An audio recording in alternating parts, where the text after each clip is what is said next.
Jeff for inviting me tonight. First time I've been in the yoga studio, so this is good. Alright, this story is called 1953.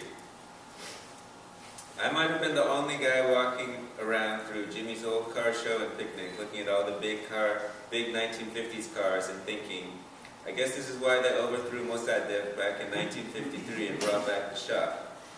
It was funny because I looked at the American people and I knew that a lot of the ones who were alive back then didn't know about it, and a lot of the ones who weren't alive didn't know about it either. But there was nothing to do but look at their cars and look at their pride standing next to the shine of the chrome, and want to tell them that if this was just a by itself thing, if it didn't go back to Iran in 1953 and to a lot of other places and times, I would be all for it. But it did go back to those places and times, so I could only be all for some part of it, which had more to do with seeing them than with seeing the cars. A person has more of a chance of looking like more than you see before you than a car. I saw Jimmy drive by on his park and rec mower and called out to him. Shh, he said, this car show's been around for 18 years, and most people still don't know if there's a real Jimmy or not. That's the way I like it. Are you having fun? Sure, I like looking at all the different people. The people, the cars are the stars. That's been my motto from the beginning. That's why I don't want anyone to know if there's a real Jimmy. Next thing you know, they'll be wanting to take their picture with me. Who needs it? The cars are the stars. Okay, Fred. That's it. It's a blues thing to be alive, and it's a blues thing to be alive in America and to be from a country that you would have stayed in if it hadn't been for what America had done to it. And it's the funniest thing in the world to set out to tell Americans about that. I mean funny as in, if you do set out to do that, you had better keep a laugh with you at all times. There were some men and women leaning against cars from the 50s, and they were dressed in the style of the 50s. What is it about the 50s, I said. It was before Vietnam, said Jimmy, who'd been there. I guessed he was right, but it was during a lot of things and after a lot of things too. Still, if you're going to be in America, you couldn't let Americans see that you carried 1953 around with you all the time as an Iranian. Just like you couldn't let them see that you carried 1954 around with you all the time as a Guatemalan. You had to wait until it came up, and then you had to act like you suddenly just remembered. It's a funny thing.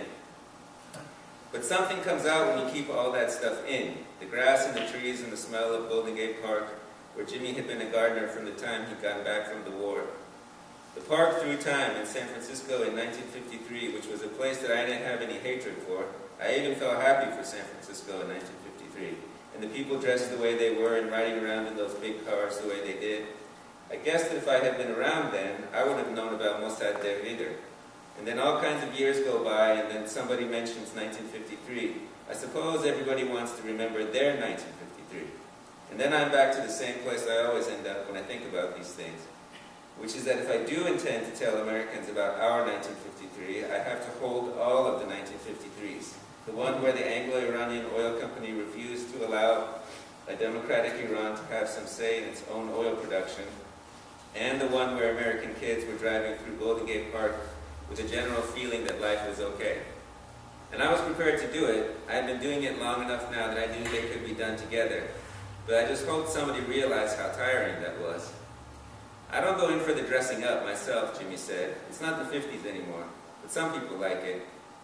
It's hard to be in the time you're in, I said. Maybe they're just taking a break. He looked at me like this was just about as philosophical as he wanted to get. I understood. I knew that the cars were the stars, but I couldn't understand how anybody could come to an old car show and not think that the most interesting thing was the people. Look at them, I thought. Look at them wanting their time alive to mean something like it did in 1953 or any other time. And look at them succeeding at that just by wanting it. I don't know whoever succeeded at living just by wanting to like human beings did. And I knew there was always going to be a part of me that said, what kind of living was it when they were remembering in 1953 that didn't care about my 1953, about the 1953 that my heart was made of? Well, it was living. There was no getting around that. Hell, there was a little boy back then who loved cars, who'd grown up to start a car show in Golden Gate Park, where he didn't want anybody to know who he was. That was enough to make it living all by itself. And it was no kind of fun to start thinking about one place being any more living than another. The most living place was wherever a person happened to be. And I couldn't start thinking that 1953 was any more living than today, because the principles that had made it a year in my heart were still around, in whatever form they happened to be. The American people dressed like 1953 believed in those principles too, if somebody could explain it to them in the right way. And I knew that my life in America was going to be made of believing in their 1953 and in treating them like they could believe in mine. And it was just going to be a question of which one when. It was theirs today, and all that meant was that mine had to be inside me, which is where it was used to being anyway. Maybe that was the only place they could be together for now, but I didn't believe that was how it was always going to be. It was just a Sunday afternoon in Golden Gate Park, but I looked at the American people, and I believed in a time when everybody's 1953 could be there together. And the cars might still be the stars, but I didn't think so. They were beautiful, and I could see how a man could make them the stars, at the expense of everybody even knowing who he was. But sometime in the world, I would like to go to a place where the people were the stars. They had enough in them to do it. They had years and worlds inside them. If the people were the stars, they could let in years they didn't know about, and it would only be adding to them, not taking anything away. It would be adding sadness and lostness, but it would still be adding. They'd know that adding those things is part of what made them stars. It wouldn't be the only thing that did it, but it would be half of it. In the meantime, I could still do it one person at a time. I could still do it tomorrow at the cafe with Jimmy, not as an agenda, but as something that just happened to come up. It was really only fair. I was letting their 1953 in good faith. And it was true that I was in America and they were not in Iran. But the important thing about Golden Gate Park was its grass and trees, which were like the grass and trees in a park in Iran, where we all could have been, and there was no point in not being prepared for anything, it seemed to me. Every one of these cars is a memory, Jimmy said. I believe it. Did I ever tell you about how we used to race out there on the Great Highway, he said, back when I had a Mustang? No, I said. I'd like to hear about it, though. All right.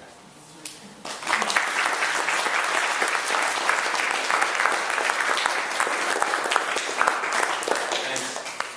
All right, this is a very shorter one, and still in my notebook.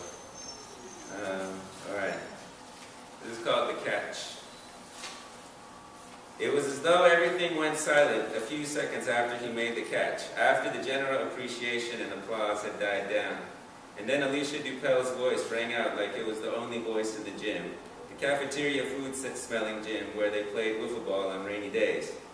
He didn't expect it because he had almost a secret athleticism in his class, where he wasn't the fastest or the strongest, but a ball was a thing he understood. You caught it when it needed catching. And he had watched it off of Jay Rice's bat, and from his position at shortstop, he determined that it had been hit hard enough that he could catch it before its wiggle. And he reached out with his bare left hand and made a home for it that the ball seemed to want to go into easily, with no fuss or protest. Sammy, she called out, I wish I could do that. Everybody in the gym could hear that she had been waiting to say it, that she had been waiting to say it to him. Sammy Farshi could hear it too. He didn't know what to think. It didn't seem like the same thing as when Allison Whelan and her friends giggled when they watched Cole Breston playing quarterback. She had said it by herself, for one thing, and loudly, for everyone to hear. But mostly, he didn't know what it meant when a girl said that she wished that she could catch a ball like you could. It had been beautiful to hear it, though, and he had felt proud. He had looked over at the stage where Alicia Dupel sat, and she had looked pretty to him. They were in 7th grade, and there were boys who talked like they were men, and there were boys who talked like they were boys. Sammy didn't know where he fit among them. He didn't know why talking about girls had to have such a fierce edge to it, why it was something to hold over somebody.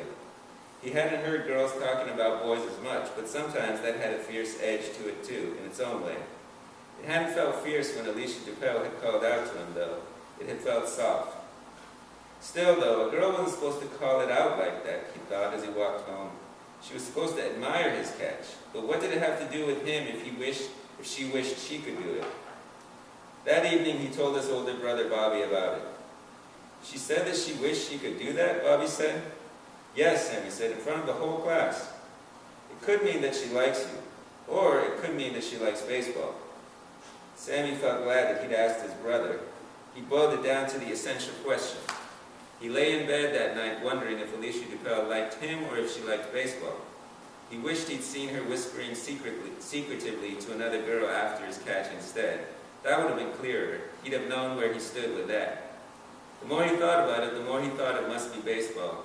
He knew that she played on a soccer team and that she was a goalie. That was all it was, he thought. It was too bad because she had looked pretty to him, prettier than he had seen her look before. He thought back on the moment, and the way he remembered it, there wasn't a girl on either side of her for her to whisper anything to.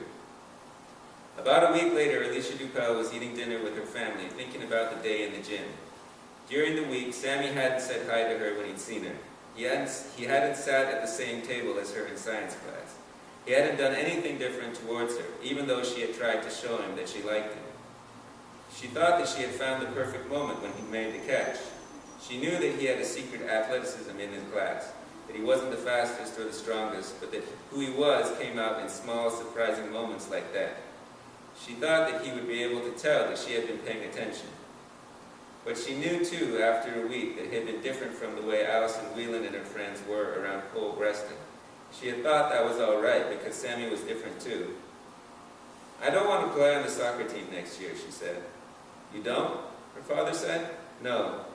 "You have been enjoying it," her mother said. "Sometimes, not all the time." Her mother and father both felt sad because they had gotten used to going to the games on Saturdays and they loved to watch her play. "Is it the coach?" her father said. "No." "Is it the other girls?" "No, I just don't want to play on the team next year." "Maybe you'll feel differently next year," her mother said. "No," Alicia said, "I won't." After dinner, she went to her room. She lay on her bed and cried. She cried partly because she did want to play on the soccer team next year, but mostly it was because she felt embarrassed, and she didn't think that Sammy or any boy would ever know that two things could be true, that she liked him and that she really did wish she could make a catch like he could too. All right.